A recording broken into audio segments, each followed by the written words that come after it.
My YouTube channel and आज की इस वीडियो में हम लोग क्विक पॉइंट्स कवर करने वाले हैं और माइंड मैप को कवर करने वाले हैं बायोमोलिक्यूल्स चैप्टर के, जिसका वन शॉट ऑलरेडी अपलोड हो चुका है। साथ ही इसका PYQs भी अपलोड हो चुका है। इसका जो आपका वन शॉट था वो विद इन 1 आवर कंप्लीट हो गया था। यहाँ हम लोग क्विक पॉइंट्स देखेंगे जो AMU BSc के PYQ में आ चुके हैं, उससे रिलेटेड हम पॉइंट्स में इसको बना करके देखेंगे, ठीक है। साथ ही ये AMU BSc 2027 के लिए 3rd या 4th शॉर्ट वीडियो होने वाला है, जिसमें हम 20 मिनट्स में कंप्लीट करने की कोशिश करते हैं पूरे चैप्टर को और इम्पॉर्टेंट पॉइंट्स को भी। Now let us start without wasting your much time. अब सबसे पहले अगर हम बात करते हैं केमिकल कंपोजिशन की, the chemical composition and metabolic reaction of all living organism appear to be remarkably similar से ही होते हैं सारे लिविंग ऑर्गेनिज्म के। जब लेकिन एनालाइज करते हैं quantitatively, it appeared that elemental composition of living tissues और लिविंग नॉन लिविंग मैटर के भी सिमिलर होते हैं जब हम एनालाइज करते हैं उसको क्वांटिटेटिवली।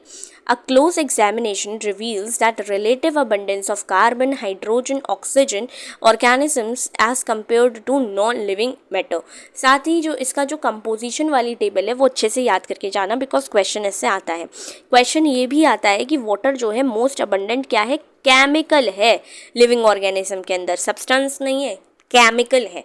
वाटर एक मोस्ट अबंडेंट केमिकल है। बायोमोलिक्यूल्स क्या है, सारे carbon compounds that are present एक लिविंग ऑर्गेनिजम्स के अंदर प्रेजेंट होंगे, तो उसको हम बायोमोलिक्यूल्स कह देंगे।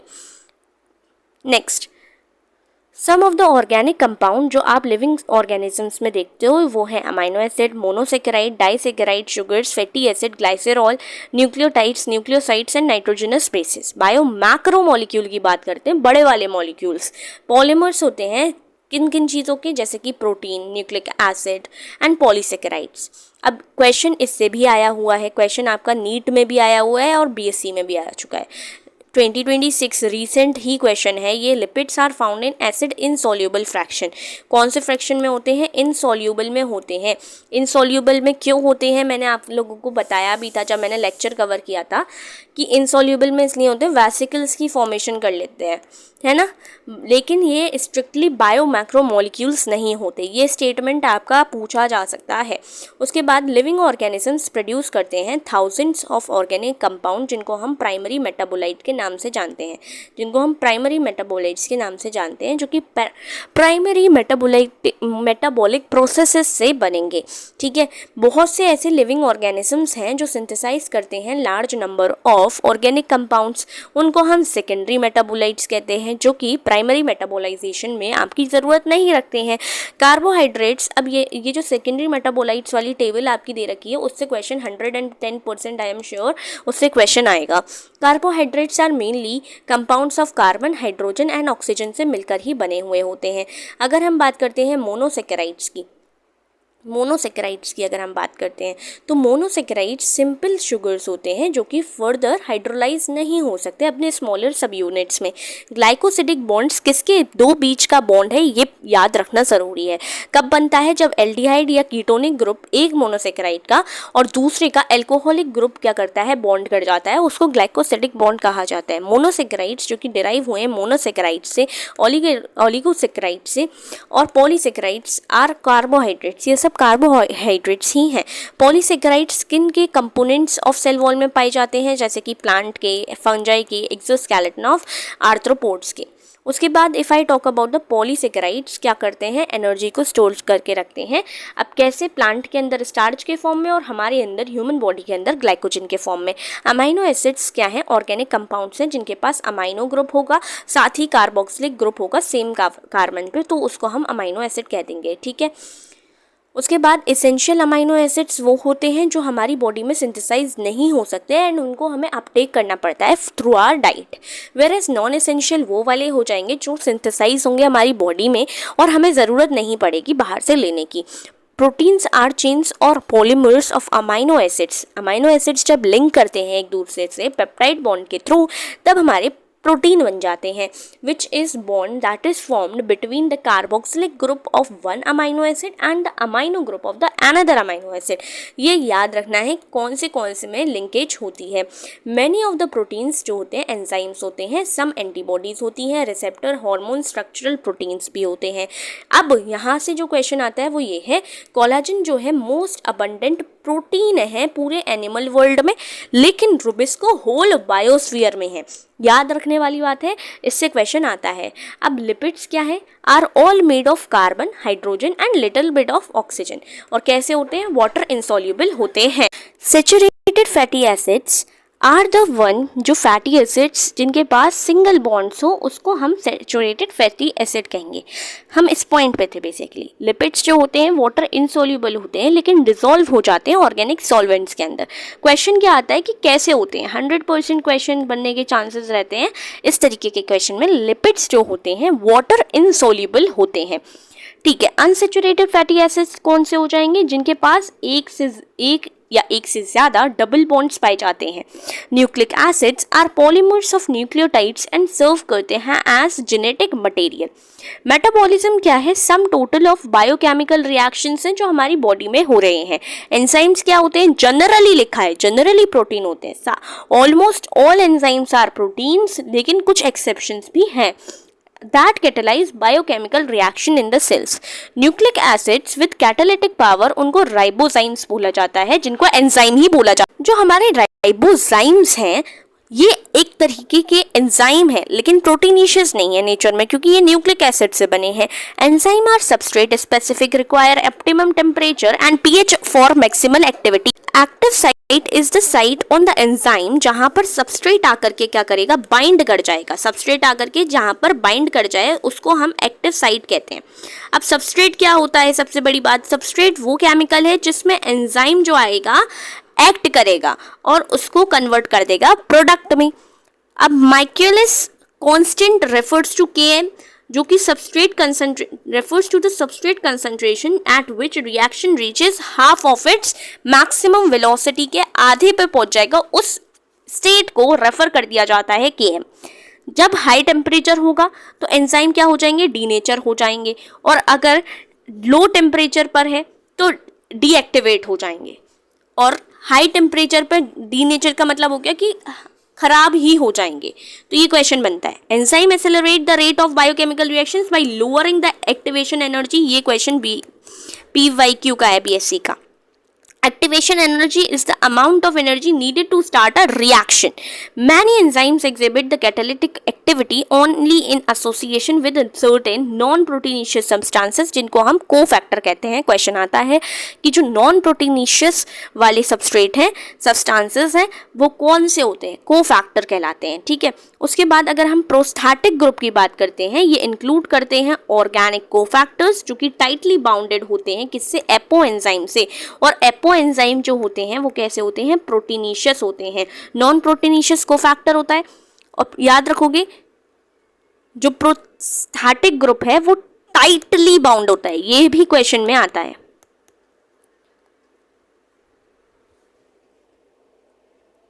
So sorry. तो हमारा माइंड मैप बचा है।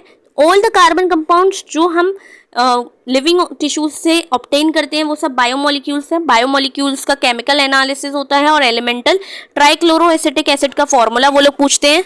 अब हमारा रिटेंटेट होता है जिसको एसिड इंसॉल्यूबल पूल कहा जाता है, और फिल्ट्रेट जो फिल्टर होकर आ गया, मतलब वो सॉल्यूबल था एसिड के अंदर। अब इसमें molecular weight more than 10,000 dalton होगा तो वो एसिड इनसॉल्यूबल, क्योंकि सॉल्यूबल नहीं हुआ।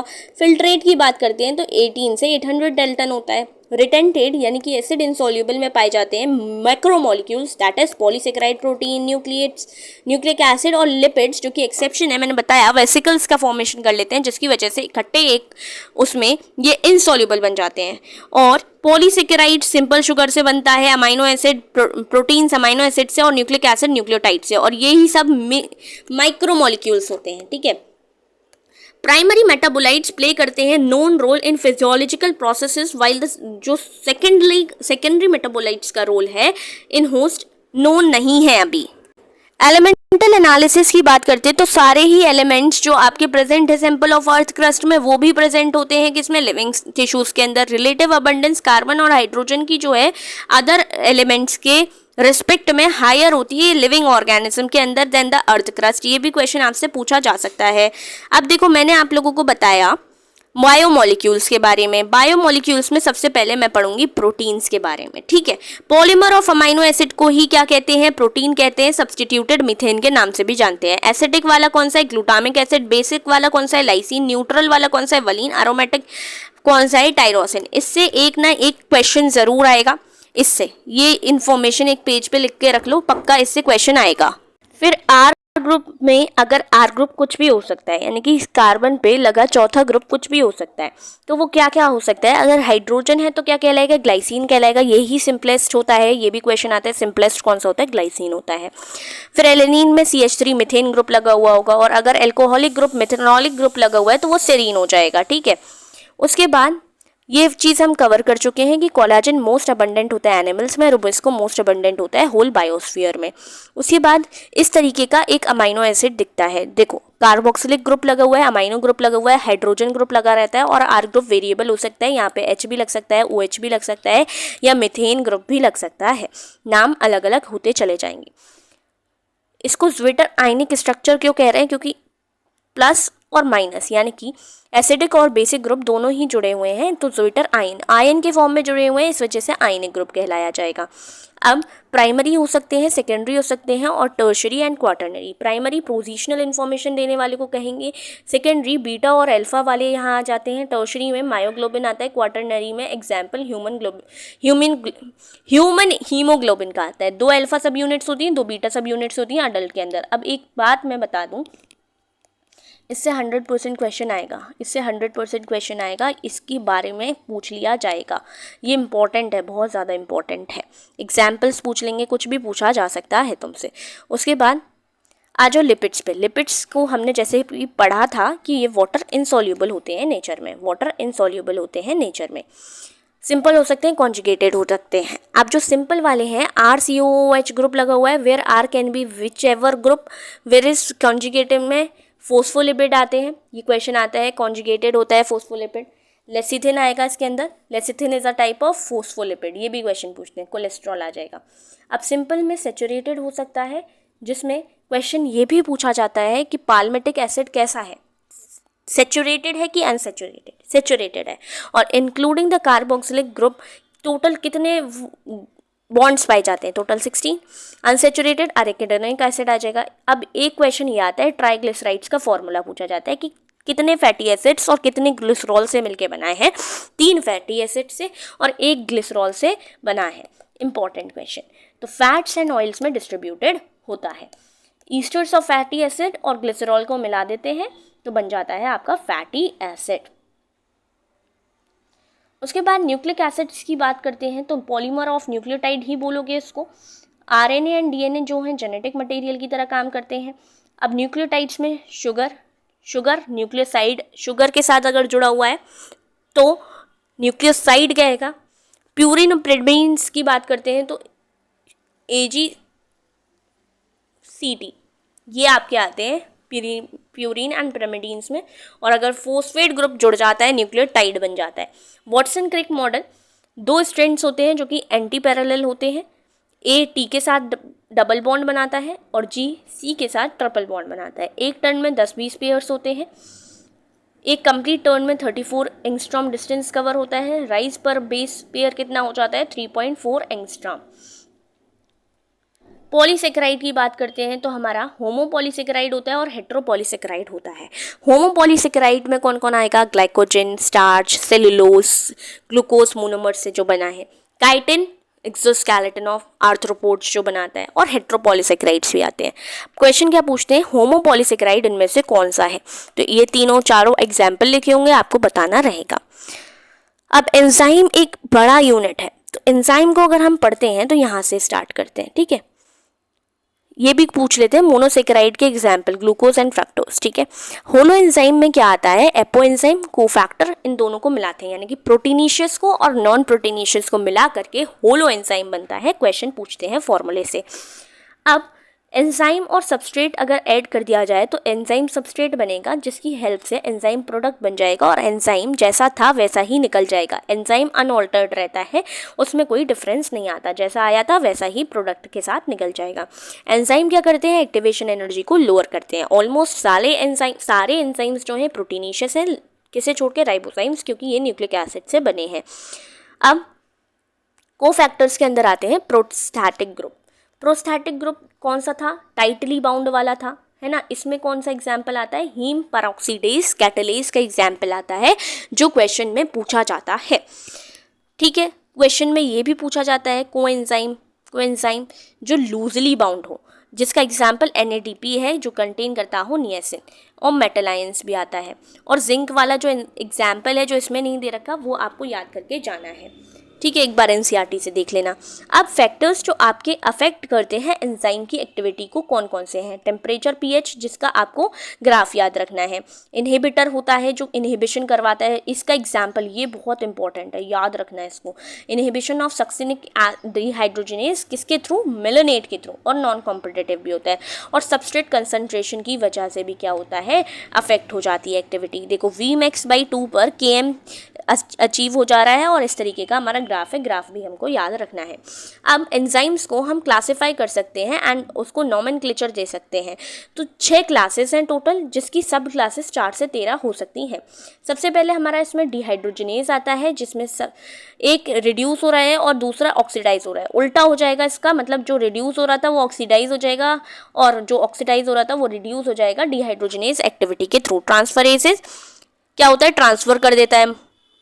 Hydrolysis, enzyme catalysing hydrolysis of ester, यहाँ पर हाइड्रोलेसिस ऑफ ईस्टर होता है। लाइएसिस में क्या होता है, क्वेश्चन इससे आया था नीट में आया था, BSc में आया था क्वेश्चन आपका, लाइएसिस से डबल बॉन्ड क्रिएट करके छोड़ जाएगा। ठीक है, आइसोमरेसिस में क्या आता है, आपके इंटर कन्वर्जन होता है आइसोमर्स का। लाइगेज का काम क्या होता है, लिंक करना, ज्वाइन करना, लिंक करना, ज्वाइन करना, बेसिकली एक दूसरे को ज्वाइन कर देना। तो बॉन्ड्स बनाने का काम हो गया, जो कैटालाइज करे ज्वाइनिंग। ठीक है, लाइगेजेस हो गया। विद दिस हमने माइंड मैप को भी कवर किया, हमने क्विक पॉइंट्स को भी कवर कर लिया है। अगर चैनल पे नए हो तो सब्सक्राइब करके ज़रूर जाना। प्रैक्टिस क्वेश्चन भी रेगुलर आपके 2027 तक आपको मिलते रहेंगे। Till then take care, bye.